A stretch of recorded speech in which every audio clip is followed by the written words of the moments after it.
ভোলা বরিশাল নৌপথে দ্রুত যাতায়াতের অন্যতম মাধ্যম স্পিড বোট সার্ভিস, কিন্তু পেট্রোল সংকটে সেবাটি হয়ে পড়েছে অনিশ্চিত।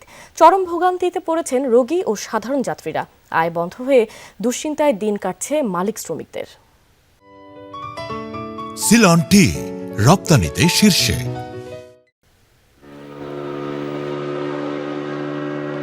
ভোলা বরিশাল নৌপথের যাতায়াতকে সহজ করতে 2004 সালে বেদুরিয়া লঞ্চঘাট থেকে চালু করা হয় স্পিডবোট সার্ভিস।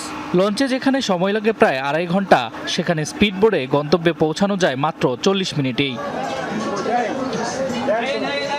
সময়ের সাশ্রয়ের কারণে দ্রুতই জনপ্রিয় হয়ে ওঠে এই সেবা।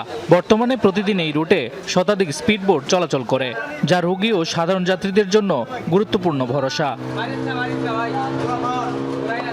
ওই পারে যাওয়ার জন্য আমাদের লঞ্চে দেখা যায় যেখানে 2.5 থেকে 3 ঘন্টা যায়। আমাদের রুগী দ্রুত পৌঁছাতে, সেজন্য আমরা স্প্রিং বোটটা ব্যবহার করতাম। মার্কেটিং এ চাকরি করে আমাদের প্রত্যেকটা মিনিটের ভ্যালু আছে, যার জন্য আমরা স্পিড বোটে বরিশালে যাতায়াত করি।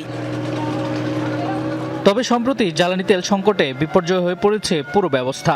ভেদুরিয়া ঘাটে থাকা 105টি স্পিডবোটের মধ্যে বন্ধ অর্ধেকেরও বেশি। ফলে ঘাটে এসে ঘন্টার পর ঘন্টা অপেক্ষা করেও বোট পাচ্ছেন না যাত্রীরা।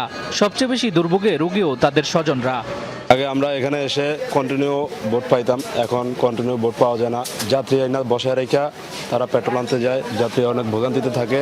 বর্তমানে তেল সংকটের কারণে আমরা ঠিকঠাক চলাচল করতে পারতেছি না। সরকারের প্রতি আমাদের একটা দাবি যে এই প্রতিদিন চলাচল করতে পারি, আমাদের সবার সুবিধা হয়। অন্যদিকে বোট বন্ধ থাকায় আয় রোজগার হারিয়ে বিপাকে পড়েছেন মালিক ও শ্রমিকরা। অনেকে হয়ে পড়েছেন কর্মহীন। সকাল ধরে তেলের জন্য ডিউটি যেতে পারতেছি না, বোট ঘাটে বাঁধা। 7-8 দিন বন্ধ, ঘাটে বান্ধা। আমার কামে রুজি নাই, চলতে ফিরতে অনেক কষ্ট। পর্যাপ্ত তেল না থাকায় আমরা মালিকরা এবং শ্রমিকরা অনেক ভোগান্তিতে আছি।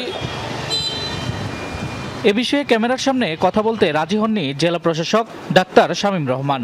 তবে তিনি জানান, পেট্রোল সংকট নিয়ে এখনো আনুষ্ঠানিক কোনো অভিযোগ তার কাছে আসেনি। ভেদুরিয়া ঘাট থেকে বরিশালের লাহারহাট ও বরিশাল ঘাট, এই দুই রুটে প্রতিদিন হাজারো যাত্রী নদী পারাপার হয়। শামস তাবরিজ উচ্ছ্বাস, যমুনা নিউজ।